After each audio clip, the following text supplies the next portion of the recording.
investors will certainly be attracted to India. Then they will look at, of course, the valuations of assets here. And stocks over the last several years in India have obviously performed very well as there's been increasing domestic investment and increasing international investment. So much so that stocks in India went to very high levels, and in relative terms, last year India was the highest rated market in the Asia-Pacific region. So they're certainly looking at taking a medium-term and a long-term view.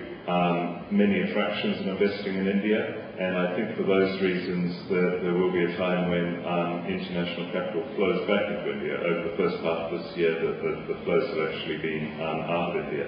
I think that we have seen negative flows, and a number of reasons for that would be first of all, the valuation of the market, which I think was a bit extended relative to other markets in the region and other emerging markets.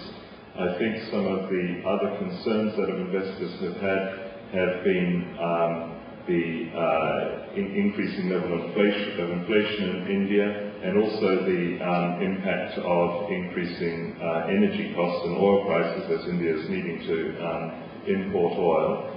In addition to that, I think that there is investor concern about the oil price subsidy mechanism in India, and actually there's been oil price subsidies in a number of other countries in Asia, so India is not alone in that respect. But one of the impacts of that is that as oil prices increase, in terms of the cost to import oil, the cost to the consumer has not been increasing, and so therefore the pattern of demand has not been impacted, and so the normal economic mechanism of higher prices reducing demand has not really flowed through. And of course, the cost of that must be borne somewhere, and it is borne either by the oil companies or either by the Indian government or the Indian taxpayer, and that is something that is certainly a concern for international investors,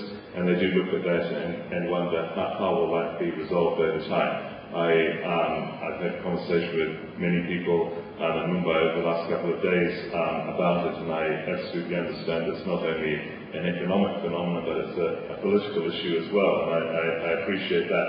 But your question has been about how do